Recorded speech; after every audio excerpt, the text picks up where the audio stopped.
Muy buenas noches, qué gusto tenerlos aquí. Bueno, ahí vamos viendo cómo van ingresando los participantes. Mi nombre es Diana Quimbayo Wilches, soy gastroenteróloga pediatra de la Fundación Valle de Lili en la ciudad de Cali.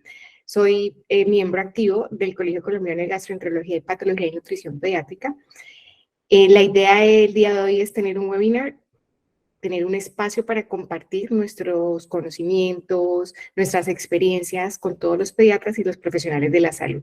Es una iniciativa que nace de las ganas, el cariño por la gastroenterología pediátrica, por llevarles a ustedes, los pediatras y los profesionales de la salud, la información, conocimientos, nuestras experiencias. La idea es que es un espacio agradable, que nos vayan haciendo las preguntas a través del chat para al final, pues, obviamente, responderlas. Y les presento a la doctora Aileen Carías.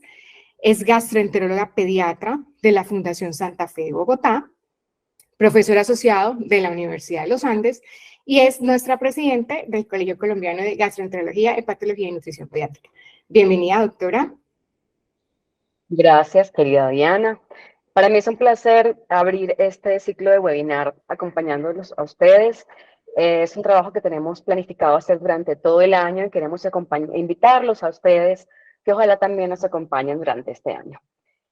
Yo les voy a hablar de algo que es tan frecuente en la consulta de pediatría, de medicina general y de gastroenterología pediátrica como es el estreñimiento, pero el estreñimiento cuando es refractario y cuando nos da más dolores de cabeza de lo que nos gustaría. Entonces, voy a empezar a compartir mi pantalla y les voy a pedir que por favor me confirmen en el momento en que empiecen a ver ya mi presentación.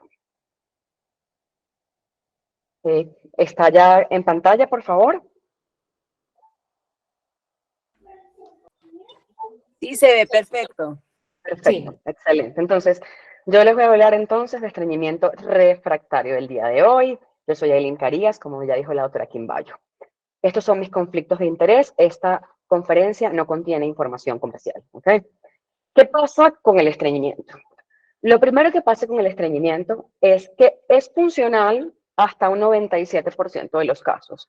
Y eso nos genera un poquito de dificultades al momento de hacer el abordaje de la consulta y decir, pero ¿por qué no hacemos nada más? ¿Okay?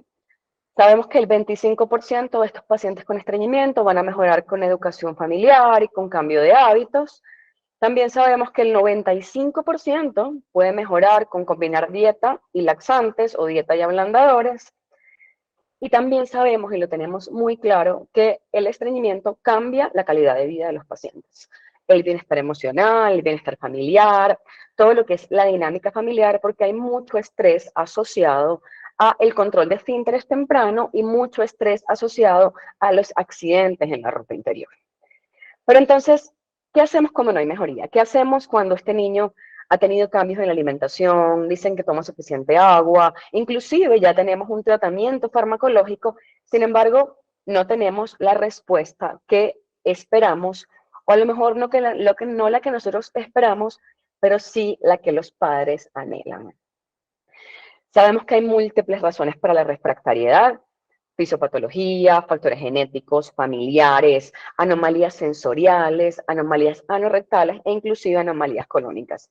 Hay un estudio muy interesante que hicieron en la India en la cual le preguntaron a profesionales de la salud, oye, ¿qué hacen ustedes cuando los pacientes no responden al estreñimiento? Y hasta el 10% dijo que maximizaría la dosis del laxante, un 22% agregaría otro laxante, hasta un 20% hace cambios en la alimentación, un 40% pasa a un gastroenterólogo pediatra y hasta un 9% pasa a un cirujano pediatra. Pero la realidad y lo que es verdaderamente frustrante en el manejo del estreñimiento refractario es que después de 5 años de tratamiento intensivo, hasta un 50% de los niños siguen siendo sintomáticos. Y en ese nicho es en el que vamos a hablar estos próximos minutos, ¿ok? Recordemos claramente cuáles son las posibles etiologías del estreñimiento, ¿ok? Tenemos 10 Cs como regla mnemotécnica, empezando con lo que es la pared abdominal. Hay un síndrome de Crohn-Belly, hay una gastroquisis por antecedente, enfermedades congénitas como la enfermedad de Hirschsprung, fibrosis quística, hipercalcemia, anomalías anorrectales. Hay problemas de la motilidad como tal colónica, enfermedades del tejido conectivo, inclusive alergia a la proteína de leche de vaca, enfermedad celíaca o anomalías espinales, ¿ok? Entonces, para tener presente esas 10 Cs en nuestro diagnóstico diferencial. Y cuando va a poner los caleta, ¿vale? Y por favor, los micrófonos. ¿Cómo definimos estreñimiento refractario? Eso lo primero es lo que es al tratamiento convencional óptimo durante al menos 3 meses no hay respuesta. Esto es fundamental porque muchas veces nos encontramos con pacientes que no están cumpliendo las indicaciones de forma apropiada, no hay una adecuada adherencia a ese tratamiento que se indicó inicialmente y por lo tanto no podemos garantizar, no podemos clasificarlo como refractario, ¿ok? Tenemos además lo que es el concepto de incontinencia fecal. Incontinencia fecal es el paso de heces en un lugar inapropiado que puede ser orgánica o funcional. Cuando es funcional, puede estar asociada o no al estreñimiento. Cuando está asociada al estreñimiento es claramente porque hay dificultad para evacuar o hay impactación fecal, pero hay una incontinencia fecal que es no retentiva.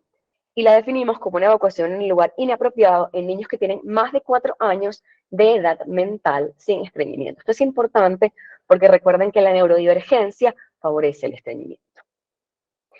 También existe el concepto de discinergia del suelo pélvico, que es la incapacidad para relajar el piso pélvico al intentar defecar, ¿ok? Y aquí les voy a traer este esquema, que es el que vamos a trabajar en relación al manejo de estreñimiento refractario, que es un algoritmo de la Sociedad Norteamericana de Gastroenterología y Patología de Nutrición Pediátrica, en el cual empezamos con la observación y la referencia al gastroenterólogo pediatra, en el cual nos cuestionamos, oye, ¿el tratamiento ha sido verdaderamente suficiente? ¿Será que la dosis que estoy utilizando de medicamentos en este momento no es la óptima? ¿Será que este paciente verdaderamente es adherente? Pero una vez que decimos, sí, claramente estoy segura que el tratamiento lo está cumpliendo, mi siguiente pregunta es, ¿hay signos de alarma? ¿Y cuáles son los signos de alarma para recordarlos a todos? Estreñimiento de inicio neonatal, una expulsión de meconio retardado, antecedentes familiares de enfermedad de Hirschsprung, evacuaciones con sangre sin fisuras y sin la presencia de grandes masas abdominales, fiebre, vómitos, dolor abdominal, falla de crecimiento, una posición anormal del ano, fosita sacra, la ausencia de reflejo cremastérico, fístula perianal y un temor al examen físico de forma exagerada, ¿ok? Y una vez que pasamos decimos, bueno, ok, ya sabemos que no tenemos signos de alarma, ¿qué voy a hacer con este paciente para verdaderamente poder hacer una aproximación al estreñimiento refractario? Y así pasamos entonces a lo que es el diagnóstico pues, en relación a que no haya signos de alarma. Y el algoritmo plantea la posibilidad de será que este paciente tiene una enfermedad celíaca, sabemos que en Colombia no es una enfermedad altamente prevalente, sin embargo debe estar presente la sospecha. El estudio tiroideo, sabemos que de forma rutinaria, en estreñimiento sencillo, orgánico, funcional, no teníamos por qué hacer exámenes de rutina de función tiroidea. Sin embargo, como ya estamos hablando de refractariedad, podemos plantearlo. Y considerar que a lo mejor está asociado a una alergia alimentaria como alergia a proteína de leche de vaca. ¿Qué sucede entonces si los exámenes son normales, si esos resultados son normales? Decimos, ¿tendremos alguna duda acerca del diagnóstico de estreñimiento? Verdaderamente esto es un diagnóstico de estreñimiento. Y nos planteamos la posibilidad de hacer un tránsito colónico para confirmar que hay estreñimiento. ¿Y qué es el tránsito colónico?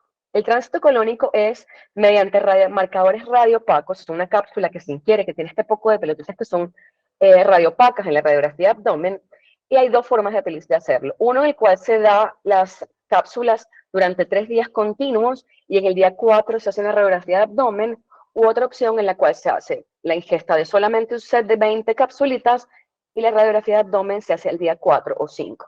¿Y qué vamos a observar? Si más del 80% de las cápsulas salieron, el tránsito es normal.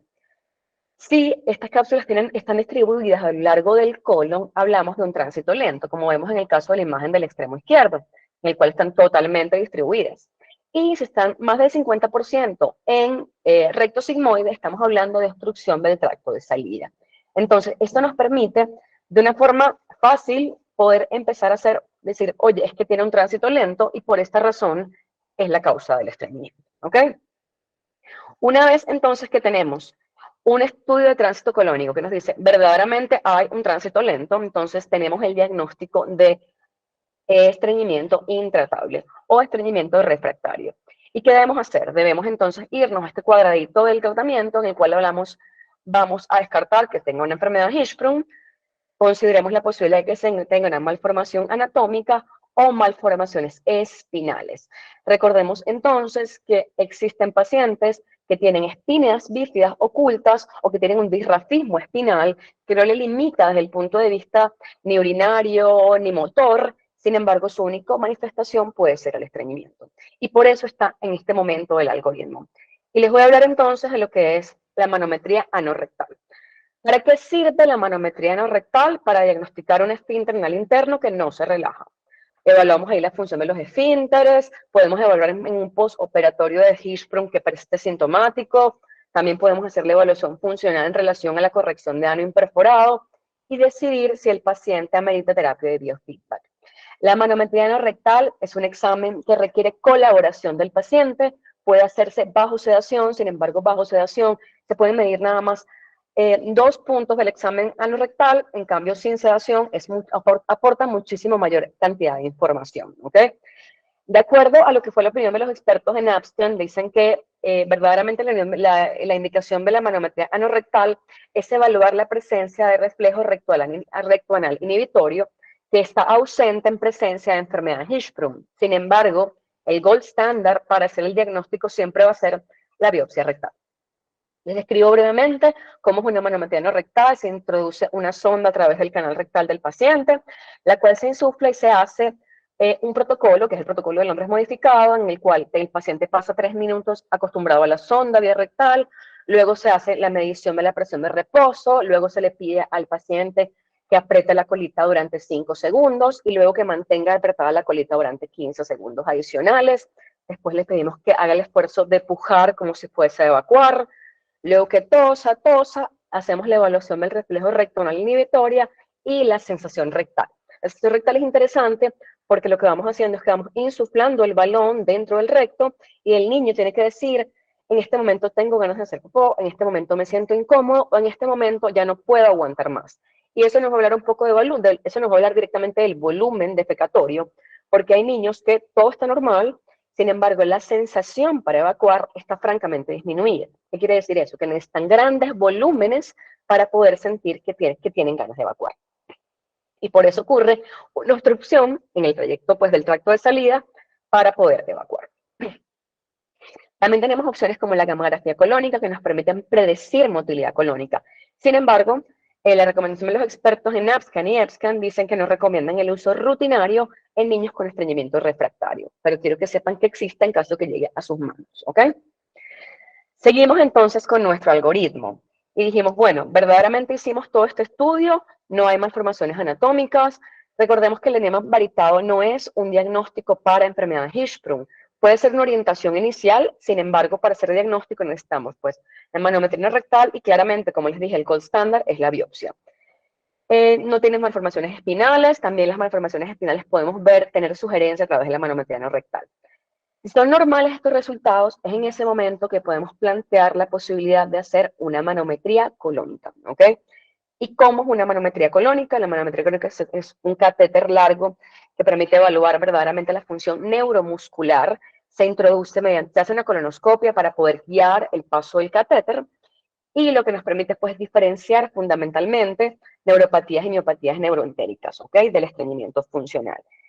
¿Cuáles son las indicaciones formales de la manometría colónica? Este es un estudio que es, además de lo invasivo, un estudio altamente costoso y altamente especializado, y verdaderamente lo que hacemos es un estreñimiento verdaderamente refractario que a pesar de múltiples tratamientos y haber avanzado en la escalera farmacológica, no hemos logrado la respuesta necesaria, como tenemos la presencia o la sospecha de que hay una obstrucción intestinal en los niños que han sido intervenidos por Hirschsprung y siguen con síntomas persistentes, cuando vemos evaluación motor antes de trasplante intestinal, ante la posibilidad de un cierre de una ostomía o predicción de la respuesta a los enemas anterógrados por secostomía, que es algo de lo que les voy a hablar un poquito más adelante.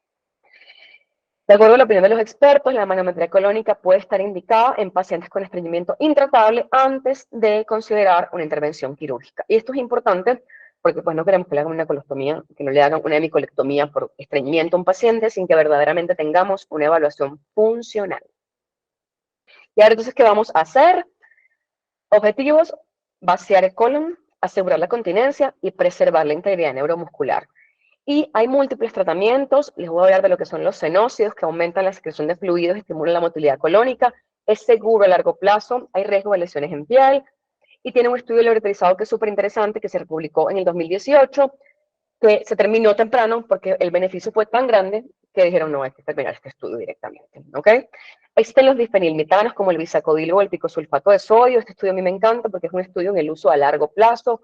Estos pacientes fueron 164 niños, de los cuales la edad promedio eran casi 10 años, con casi 5 miligramos al día, más o menos 14 meses de tratamiento. Estamos hablando de más de un año de bisacodilo todos los días, y más de casi el 60% de los pacientes tuvieron una respuesta exitosa, y el 55% se les pudo quitar el medicamento. Entonces, es para que sepan que tenemos una excelente alternativa y que no tenemos que tenerle miedo a los estimulantes. La lubiprostona es un activador de la proteína C de canal de cloro. Hay mejoría en el resultado de la defecación y los síntomas asociados al estreñimiento. Se puede mantener durante 4 semanas. La dosis es de 12 miligramos 2 veces al día en adolescentes y en niños. Es un tratamiento bien tolerado con un buen perfil de seguridad, ¿ok? La linaclotide mejora la secreción intestinal a través de la activación de GMP cíclico de los canales de CFTR. ¿Qué pasa? Pues puede ser beneficioso para algunos niños con estreñimiento y algunos niños que tienen síndrome de intestino irritable asociado a estreñimiento. Pero como yo digo con la linaclotide, hasta ahora los estudios son tirar una moneda al cielo. Posibilidad que te funcione, 1 de 2, ¿ok? 45% de beneficio en el primer seguimiento, 35% de efectos adversos y 20% lo deja de utilizar, más o menos. La prucaloprida, en verdad, acelera el tránsito gastrointestinal en pacientes estreñidos que no tienen una disfunción evacuatoria, ¿ok? Entonces, ¿qué hacen? Aumenta el peristaltismo, claramente. La prucaloprida en este estudio, que fue un estudio realizado en el año 2014, ¿ok? Hablaba que es más efectivo que placebo en niños para entrenamiento funcional, pues esto con un ensayo multicéntrico, pero pues no hubo diferencias significativas en los respondedores después del tratamiento versus el placebo. Y ahí nos quedamos entonces y decimos, bueno, ya tenemos todo normal. Es verdad, si está todo normal, las alternativas que podríamos tener entonces es apoyo mental, por la posibilidad de biofeedback, enemas anteriores, botox, y si no es normal, pues considerar las opciones quirúrgicas. Y les voy a hablar un poquito más de lo que son entonces la posibilidad de utilizar enemas rectales como supositorios, en niños que la terapia médica oral ha fracasado, inclusive en enemas de glicerinas, enemas de bifosfatos, que son una alternativa para aquellos pacientes que lamentablemente no estamos logrando una respuesta con tratamiento vía oral, ¿ok? Los riegos transanales funcionan muy bien, ¿ok? Les voy a contar este aparato que tenemos aquí en el extremo inferior izquierdo, se llama Peristin. La cánula se introduce por vía rectal, se insufla, funciona como un balón de Foley. Pasamos el volumen, que es un volumen de agua normal que se toma de la, pues agua que sea potable. Se pasa al colon, eso permite que se llene el colon de agua, después se vacía el balón como si fuera un Foley y suelta todo el contenido. Esto funciona muy bien para algunos pacientes, pero tiene que haber disposición en el uso del tratamiento. Pero es una excelente terapia y solamente agua. Sin embargo, hay suficiente experiencia en el uso pues, de irrigación con soluciones salinas, inclusive con glicerina, pero pues ahí sí la evidencia no está tan fuerte en esa parte, ¿ok? Biofeedback. ¿Cuál es el objetivo del biofeedback o la biorretroalimentación en la fisioterapia? Apoyar al control de esfínteres, aumentar la conciencia de la sensación del impulso y el entrenar los músculos del piso pélvico. ¿Cuál es la indicación fundamental de biofeedback? La disinergia refractaria, cuando tenemos una manometría no rectal que nos dice hay una disinergia tipo 1, 2 o 3, porque lo que ayuda es a relajar el esfínter anal externo, ¿ok? Y la respuesta al esfuerzo abdominal, es decir, verdaderamente es súper interesante porque vemos cómo es el esfuerzo abdominal del pujo y cómo el niño aprende a relajar o a contraer verdaderamente sus esfínteres anales. Tenemos otras terapias, como son la neuroestimulación. La neuroestimulación se ha hablado últimamente, ha estado más en boga. Es estimular el nervio sacro. Hay 3 formas de neuroestimulación. Nervio sacro para que pues, el electrodo a través de ese agujero sacro permita facilitar y optimizar la evacuación de una forma más adecuada. Esta es la forma, es un método que es estimular, hay también una estimulación eléctrica enteral.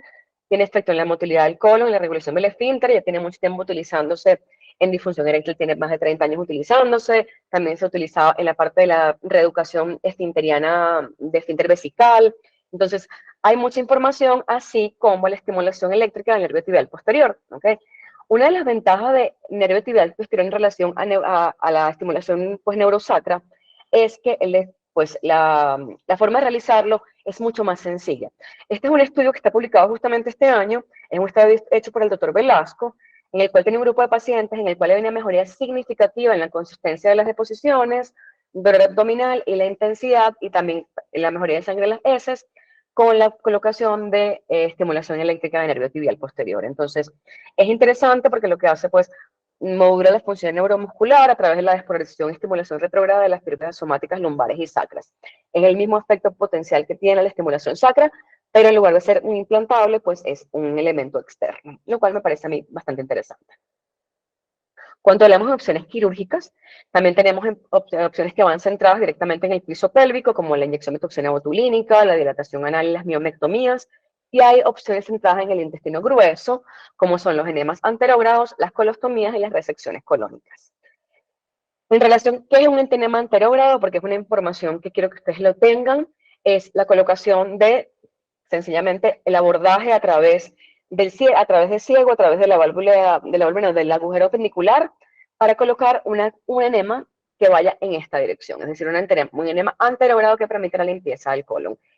Para poder hacer un enema anterogrado, pues un Maloney, que es el nombre de la cirugía, tenemos que tener integridad neuromuscular del colon, es decir, antes de hacer este procedimiento, lo ideal es que tengamos una manometría colónica que también nos va a permitir evaluar cuál va a ser el índice de respuesta. O sea, nos permite predecir el éxito de la manometría colónica antes de realizar un enema anterogrado, antes de realizar una cecostomía para colocar enemas anterogrados, ¿ok? También tenemos entonces la colocación de toxina botulínica. Este estudio es un estudio del año 2023 en el cual hablaba de mejoría del estreñimiento en un 68% en los pacientes con Botox y en 88% en los pacientes con neuromodulación enteral. Es decir, pues era interesante, no había evidencia, influencia de la etiología en ninguno de los efectos y con complicaciones eran menores, ¿ok? La toxina botulínica es tratamiento pues para estreñimiento refractario. La inyección ocurre en el esfínter anal interno para mejorar pues la obstrucción de tracto de salida y así se puedan expulsar de forma más adecuada las heces. Este fue un estudio del Hospital de Niños de Londres, Great Ormond Street, fueron 28 niños tratados con Botox y 71% tenían mejoría después de las inyecciones de Botox con disminución de los tratamientos vía oral. Y un efecto que recuerden igual es transitorio entre 4 y 12 meses. Para terminar las opciones quirúrgicas, un papel limitado más allá de los enemas anterógrados. Los hallazgos en la manometría colónica nos pueden ayudar en la toma de decisiones quirúrgicas, como puede ser una resección colónica segmentaria, total, o inclusive una hilo o una colostomía. ¿Ok? Para llevar a cabo y terminar esta primera parte de este conversatorio, recordemos que hay que vigilar que haya adherencia al tratamiento antes de empezar estudios complementarios. Yo los invito a recordar que la continencia fecal está relacionada con madurez neurológica, con un patrón voluntario e involuntario, y que las primeras causas del estreñimiento en la niñez es el de haber obligado a los niños a dejar el pañal de forma temprana. Hay que apoyarse a terapia mixta farmacológica antes de pensar en opciones quirúrgicas, y por favor no olviden que un adecuado patrón evacuatorio es mejorar la calidad de vida. Y el niño no tiene por qué asociar evacuar con dolor. Entonces, gracias por todo su tiempo. Espero que lo hayan disfrutado y aquí me quedo yo en mi presentación. Muchísimas gracias, doctora. Creo que es un tema muy interesante, muy común, que nos aporta mucho. Siempre lo más importante es que, como lo decías en tu conferencia, es como confirmar que realmente sea un estreñimiento refractario, porque obviamente antes de eso hay unos pasos súper grandes que hay que hacer de manejo que es muy básico y que muchas veces los niños responden, ¿no? Responden adecuadamente. Es muy común que lleguen los pacientes al servicio de urgencias y para hacer el diagnóstico les piden una radiografía de abdomen. Hay varias preguntas en el chat, pero bueno, ya me salté un momentico porque quería como hacer énfasis en esta parte que lo vemos todos los días, ¿no? ¿Qué opinas de esta conducta? Eso es la cotidianidad de nosotros, ¿ok? ¿Qué sabemos? La radiografía de abdomen no sirve para diagnóstico de estreñimiento. La radiografía de abdomen solamente nos aporta información si consideramos que hay obstrucción. Es decir, hay vómitos, hay un abdomen que es absurdamente doloroso, estamos pensando que hay obstrucción intestinal, nos va a ayudar la radiografía de abdomen. Pero para decir que está con estreñimiento, pues no es una herramienta. Y está muy claramente descrito tanto en las guías de manejo de estreñimiento como estreñimiento refractario, que la radiografía de abdomen no juega un papel en el diagnóstico de estreñimiento.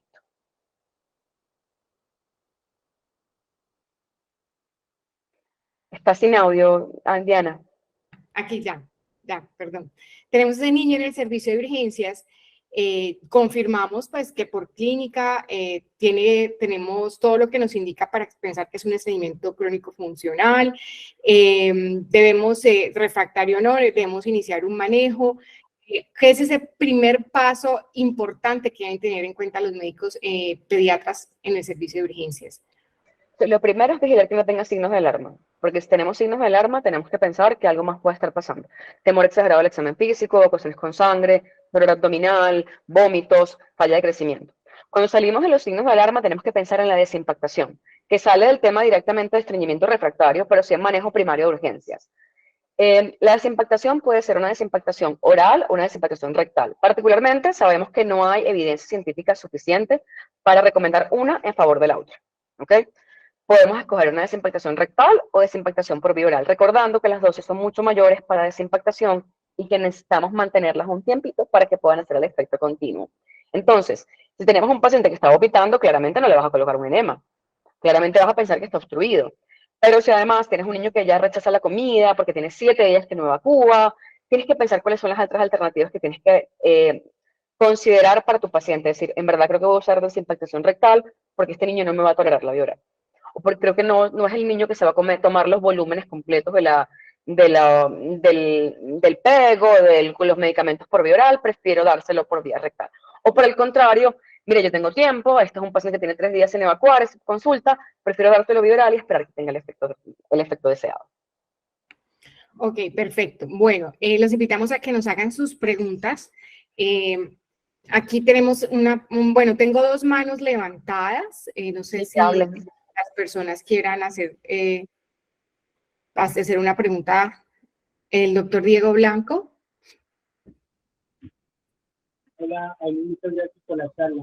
Te voy a preguntar, entonces dentro del esquema de imagen, seguimiento refractario, tendríamos que preguntar en hacer el tránsito intestinal antes de hacer la radiografía de colon por enema. Diego, disculpe, pero no entendí tan bien. Diana, ¿tú me puedes ayudar a...? O sea, lo que es que se te corta un poco. Lo que entendí es que antes de hacer un estudio de un tránsito colónico, sí, también se debe hacer una radiografía de colon, un estudio de colon por enema. Es lo que alcanza. Antes de la radiografía de colon por enema, iríamos con un tránsito intestinal. Ok. Antes de la radiografía de colon por enema, iríamos con un tránsito colónico. Sí, porque el tránsito, recordemos, el colon por enema nos va a dar nada más anatomía. El tránsito nos va a permitir ver cómo transita, valga la redundancia. Entonces, nos va a permitir ver verdaderamente cómo se mueve ese colon. El colon por enema únicamente nos va a dar información estructural. Y esa información estructural fundamentalmente va a decir, oh, tiene un dolicocolon. Sí, pero ese dolicocolon no es un predictor de estreñimiento. Eso es algo también que es importante que lo sepan. Puedes tener un dolicocolon y no significa que seas un niño estreñido, porque la capacidad de evacuar no está dado por la longitud del colon, sino por tus movimientos motores migratorios, que es complejo motor migratorio, que es individual de cada persona y tiene un patrón. Entonces, tú puedes tener un colon muy grande, pero si tienes un complejo motor migratorio que funciona perfectamente bien, igual vas a evacuar todos los días. Sí, y de pronto hay otro punto que puede servir el colon para enema en el estreñimiento funcional, es que podemos valorar si hay o no megarrecto. Pero ese megarrecto no por alguna anomalía congénita, no, sino como es un trastorno funcional de mucho tiempo, son niños que recuerden que son retenedores, acumulan heces, finalmente vamos a tener megarrectos que van a condicionar a heces grandes, voluminosas, que tapen el sanitario. Y eso no hay estudios directos que nos hablen de pronto de pronóstico, pero sí nos va a decir, vea, este niño que ya tiene un megarrecto, que ya tiene un colon tan grande, es un niño que va a requerir de tratamiento por más tiempo. Y es un niño que fácilmente también puede recaer. Entonces yo muchas veces les digo a los papás, se enferman, dejan de comer, están en cama, no se hidratan y son de base estreñidos. Tengan en cuenta que ahí ese niño puede tener más fácilmente una recaída si tenemos en cuenta que ya tiene ejercicio. Entonces eso es importante. Tengo unas 2 preguntas, no sé qué suena. Hay un sonido que no sé qué es. Bueno, tenemos otras 2 preguntas más.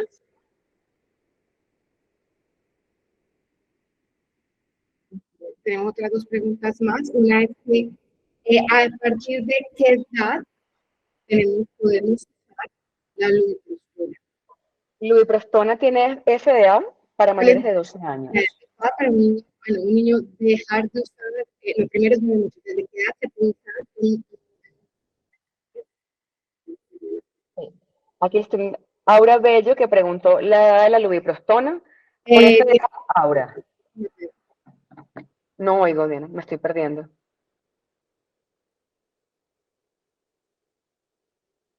Ya. Ok. Hola, ajá. Entonces, de la edad de la lubiprostona por FDA están mayores de 12 años. Okay. Luego de la pregunta de la edad adecuada para usar el pañal. Sí, hay 2 preguntas, exacto. Hay una, la primera es cuál es la edad adecuada para que un niño deje de usar pañal, y la siguiente pregunta tiene que ver con el manejo farmacológico, que es desde qué edad los niños pueden utilizar, o en la edad pediátrica se puede usar lubiprostona. Entonces, la dejada del pañal es lo que les contaba, es un hito neurológico. Uno no debería tener expectativa de dejada de pañal antes de los 3 años. ¿Okay? Porque neurológicamente el niño tiene capacidad para hacer constricción del esfínter anal, pero no relajar. Entonces el niño aprende muy bien a retener, pero no aprende a soltar. Entonces el objetivo es esperar que el niño dé signos de que quiere dejar el pañal. Hay niños que se arrancan los pañales. Hay niños que están felices con su pañal hasta los 4, hasta los 5 años. Entonces hay que esperar que ellos mismos muestren interés por la dejada del pañal, hacer acompañamiento, pero no forzar la dejada del pañal. Yo sé que hay muchos colegios que piden para entrar al colegio que quiten los pañales. Yo estoy en contra de eso y mandé una carta porque no me parece estar de acuerdo con eso. Sin embargo, entiendo que son directrices institucionales y no hay forma de cambiarlo aparentemente. Entonces, no hay una edad específica, hay que esperar que el niño dé señales de que está listo para hacerlo, y en caso de que tengas que hacerlo de forma temprana o de forma forzada, pues acompañar, explicarles mediante cuentos, hacer historias, para que sepan que evacuar no tiene por qué ser doloroso ni por qué ser triste. Lubiprostona, como les contaba, mayores de 12 años por FDA, tiene usos off-label, por supuesto, pero en verdad mi experiencia personal, que no está escrita, pues yo lo utilizo en adolescentes. Yo no lo utilizo en niños tan pequeños, lo uso en los 16 años, cuando ya no hay más quejas por el disconfort asociado a distensión abdominal por el uso de polietilenglicol, por ejemplo, que dicen que están muy distendidas. Me ha funcionado bien la lubiprostona, igual que el linaclotide, también me ha servido el linaclotide con mis pacientes. Hay una pregunta de Gilberto Córdoba que dice: ¿cómo se desimpacta por vía rectal un lactante que está contraindicado al enemas de fosfato más trifosfatos? Entonces, los enemas de fosfato y fosfato los podemos utilizar en niños pequeños, ¿ok? Siempre que tengamos atención a cómo están los trastornos hidroelectrolíticos, hay que tener atención. Vía rectal, o sea, me imagino, no estaba segura si era vía rectal o vía oral. Si es por vía rectal, tienes la posibilidad de utilizar soluciones nada más, o sea, soluciones de solución salina o agua sin mezclas de glicerinas. Y si es por vía oral, la posibilidad de desimpactar está o con polietilenglicol, utilizado a dosis tope, o sea, utilizamos 1 miligramo por kilo día, 2 veces al día, o sea, kilodosis por 2 veces al día, o podríamos inclusive utilizar picosulfato de sodio para ayudarte al momento de desimpactar por vía oral. Bueno, aquí hay otra pregunta del doctor Álvaro Mariño. ¿Combinar laxantes es adecuado? Muy importante. Alegría que nos acompañe, doctor Mariño, me siento muy feliz de que nos acompañe en la noche. Sí, la verdad es que sabemos que la combinación de un ablandador y un estimulante, cuando hablamos de ablandadores estimulantes, hablamos de un laxante osmótico, como puede ser polietilenglicol o inclusive la hexamagnesia, con un estimulante de la motilidad colónica, pues como puede ser picosulfato de sodio, como puede ser bisacodilo, inclusive sena, inclusive los senócidos. ¿Por qué? Porque uno actúa osmóticamente en atraer el agua y atraer la evacuación, y el otro favorece la actividad motora de ese complejo motor migratorio que les había hablado previamente. Entonces, Sí, funciona y funciona muy bien porque entonces, ¿qué permite? Permite que puedas disminuir la dosis de ablandadores con una dosis muy bajita de estimulantes y la respuesta en verdad es fantástica. Bueno, perfecto. No sé, aquí hay, bueno, aquí se animaron a hacer otra pregunta. ¿Indicaciones de fórmula antiestreñimiento en lactantes son recomendados? Ok, entonces las fórmulas de antiestreñimiento, recuerda que las modificaciones son de palmitatos y de magnesio, ok. Entonces, pueden funcionar, sin embargo, no están descritas dentro de la evidencia científica. Entonces, habría que leer un poco más. Hay estudios en los cuales tienen unos buenos resultados, porque al fin de cuentas esa modificación en la fórmula láctea, sin embargo, hay que estar atentos a que esas modificaciones en fórmula sean transitorias y permitan que después el niño tenga un hábito regular evacuatorio.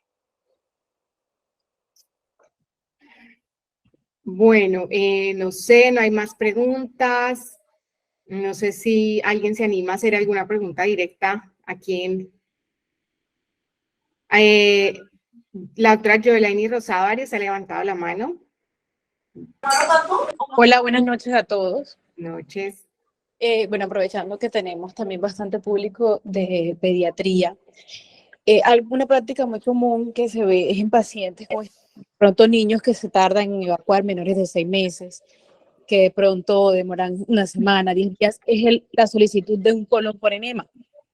¿Qué tan válido, Aileen, es esta práctica o esto que hacemos muy rutinariamente o que se hace muy rutinariamente en pediatría? Fíjate, el colon por enema, la mayoría de lo que motiva el colon por enema es la sospecha de una enfermedad Hirschsprung, ¿okay? Normalmente. Sin embargo, sabemos que naturalmente el lactante, su hábito evocatorio es muy variable, sobre todo si está siendo bien amamantado o alimentado con fórmula infantil. Entonces, si no hay ningún signo de alarma en relación a las evacuaciones, la periodicidad no es importante. Porque si el niño tiene una buena ganancia de peso, no hay distensión abdominal, no hay dolor, no hay sangrado, no hay evacuaciones asientadas, no tiene validez, o sea, no tiene indicación hacer un colon por enema de entrada. Porque además, el colon por enema te puede dar esta información estructural, pero si verdaderamente tú sospechas que tiene un Hirschsprung, tienes que irte a la biopsia rectal. Entonces, particularmente yo no indico colon por enema, creo que Diana tampoco.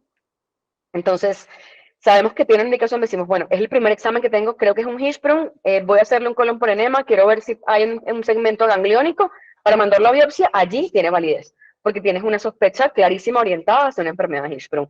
Pero si no tienes ningún signo de alarma y es un bebé que está sin nada más, pues no tendría indicación en ese momento.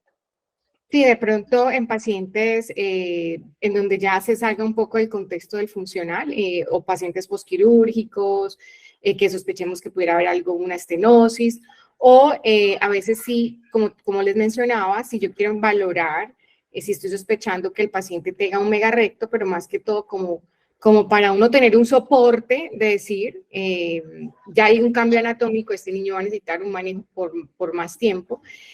Pero generalmente estos pacientes mejoran con el tratamiento. Es un tratamiento que siempre les digo a los papás, hay que tener paciencia, hay que usar los laxantes en las dosis, combinar los que sean necesarios, no tenerle miedo, saber usarlos, saber dar, por ejemplo, los laxantes osmóticos a una buena dilución, porque muchas veces lo que hacen es que no los diluyen bien y como sabemos, el efecto de estos es atraer el agua a la luz.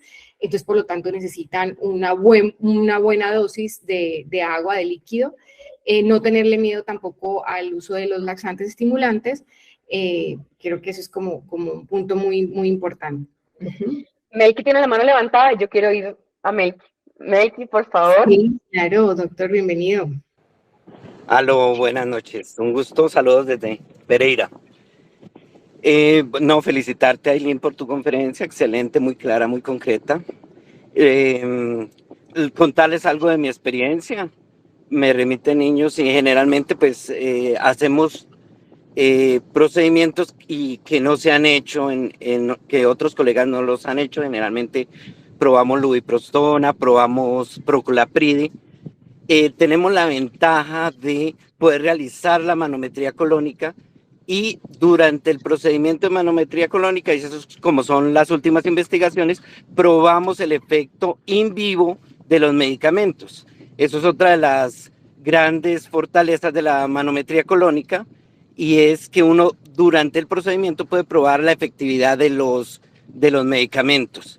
Entonces, ver si aumentan las contracciones propagadas de alta amplitud, que son los movimientos colónicos, si aumenta su frecuencia o si se aumenta su amplitud, y ver la respuesta, porque podemos encontrarnos ante colon que no se mueve nada, que se llama inercia colónica, y que, por ejemplo, en estos pacientes los edemas anterogradados no funcionan y probablemente se requieran ostomías en estos pacientes, ileostomía o colostomía. Podemos clasificar a estos pacientes y dar un tratamiento más orientado con la manometría colónica. La manometría colónica, pues un procedimiento en el cual damos anestesia, hacemos una colonoscopia, avanzamos el catéter de manometría de alta resolución hasta el ciego, lo fijamos en el ciego con un clip y hacemos una monitoría. Hay diferentes protocolos, hay protocolos hasta de 24 horas, generalmente pues hacemos 12 horas, vemos el comportamiento del colon en situaciones lo más fisiológicamente posibles, durante la noche, a levantarse el paciente, con la comida, porque recordemos que evaluamos el reflejo gastrocólico, y en una última etapa evaluamos los medicamentos. Entonces evaluamos bisacodilo, proculapride, diferentes medicamentos, y vemos la respuesta en el colon in vivo. Otra cosa es que pues me derivan pacientes pues de Colombia, de Medellín, de todo lado, para hacer este procedimiento, y aprovechamos también, si no se le ha hecho, la aplicación de toxina botulínica al final del procedimiento, aprovechando que esto lo hacemos en salas de cirugía y bajo sedación, básicamente para mejorar estos aspectos. Y tratamos sí, de fenotipificar, de orientar el paciente, saber a qué nos enfrentamos, si es una motilidad total, una inercia colónica, una motilidad segmentaria, y tratamos de dar un enfoque y asesorar a las colegas en la realización de los procedimientos quirúrgicos o médicos que haya al caso. Y esa es una grandísima ventaja, contar con Melqui, porque el apoyo de centros especializados en motilidad nos ayuda muchísimo, y nos ayuda en verdad en dar soluciones, que a fin de cuentas lo que queremos hacer todos queremos dar soluciones. Entonces, me encanta que estén en la intervención de Melqui, porque sepan que todo lo hacemos acá. O sea, en Colombia tenemos la posibilidad de resolver todos los pacientes, no importa lo complejos que sean. Estamos acá para ayudar. Exactamente, y ese manejo integral y pues de ayuda entre equipos, entre diferentes ciudades, creo que también es muy importante. Bueno, el doctor Rafael Milanés tiene una pregunta muy interesante, habla de uso, qué tipo de fibra recomiendan para usos rutinarios farmacológicos si se retira alguna fruta o tipo de fruta. Entonces, en relación a la evidencia científica en el uso de fibra, la evidencia científica dice que no hay ninguna diferencia en aumentar el consumo de fibra en los pacientes con estreñimiento refractario. Que sabemos también en la práctica que para utilizar un suplemento de fibra necesitamos volúmenes altos de consumo de agua, que no siempre se alcanza, sobre todo en los niños pequeños. A veces en los adolescentes puede ser una alternativa.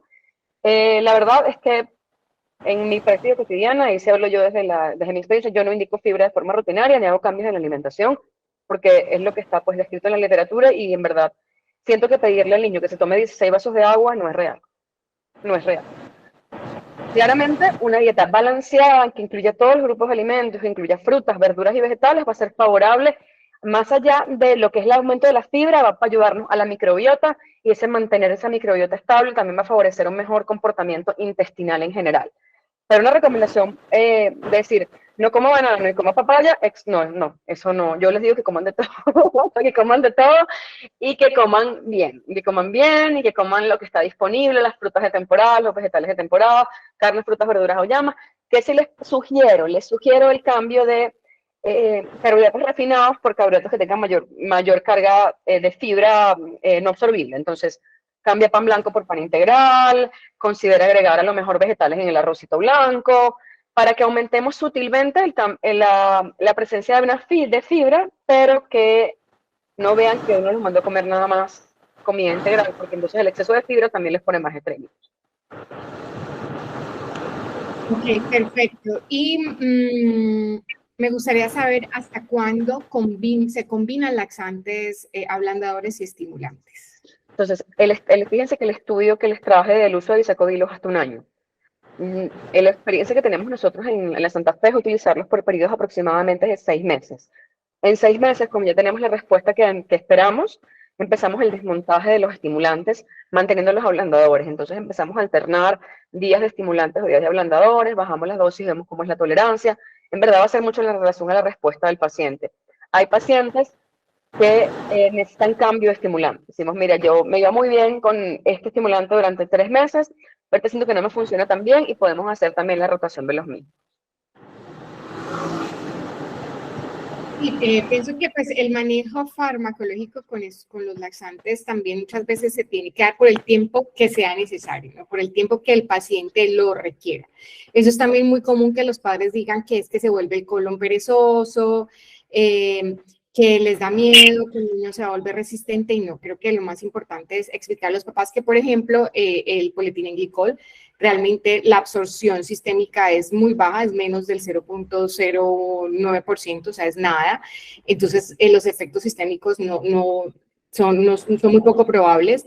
Los estimulantes pueden dar algo de cólico, pero realmente también son medicamentos que son bien tolerados. Y lo que necesitamos es que el niño no es que vaya a volver el colon perezoso, no, lo que yo necesito es que ese colon antes tenga un hábito intestinal regular, que esté activo, eso es lo más importante. Bueno, aquí hay otra pregunta, ¿a partir de qué edad se puede utilizar el bisacodilo? Bisacodilo lo utilizamos por encima de los 6 años, pero no porque no se puede usar antes, sino porque el bisacodilo solamente viene en tabletas. Entonces tienes que ser capaz de tragarte las tabletas. Entonces, a los 6 años los niños aprenden a tragar tabletas, entonces, más o menos. Entonces, es por esa la razón en la que lo utilizamos en niños más grandes. Ok, y hay una última pregunta. ¿Evidencia el Lactobacillus reuteri oral como adyuvante en el lactante con constipación funcional y por cuánto tiempo? Entonces, Lactobacillus reuteri, dentro de lo que yo he leído, no tiene recomendación completa para estreñimiento. Hay un par de estudios en el que utilizaron Lactobacillus reuteri para estreñimiento, lo usan por lo menos por 3 meses. Sin embargo, no es tan contundente la evidencia para dar una recomendación completa. Sé que en los 2 estudios que conozco lo usaron por 3 meses. Lo usaron por 3 meses. Y pues Lactobacillus reuteri, normalmente la dosis que utilizan son pues las 5 gotas habituales de Lactobacillus reuteri. Bueno, no hay más preguntas en el chat. Creo que podemos dar por terminado, pero primero vamos a hacer un mensaje parroquial. Vimos que estuvieron muy activos, nos encanta que participen y pues esa es la idea, tenerlos acá y compartir este espacio. Entonces, en cada webinar vamos a estar muy pendientes de la asistencia. Necesitamos que nos escriban a través del chat su nombre completo, sus datos personales, porque las personas que estén asistiendo regularmente, pues en unos 6 meses de constancia, vamos a hacer una rifa. Es sorpresa lo que se van a ganar, pero pues la idea es que tengan un reconocimiento por su dedicación, su tiempo y pues obviamente su compromiso por mejorar la salud digestiva de nuestros niños. Así que no vamos a colgar esto. A medida que pongan su nombre, se pueden ir saliendo y darles nuevamente el nombre del Colegio Colombiano de Gastroenterología. Gracias por estar acá, gracias por acompañarnos, gracias por compartir este tiempo con nosotros y esperamos verlos en febrero. El día de mañana vamos a anunciar qué día va a ser nuestro próximo webinar y de esa forma nos puedan acompañar. Así que tengan todos una muy feliz noche.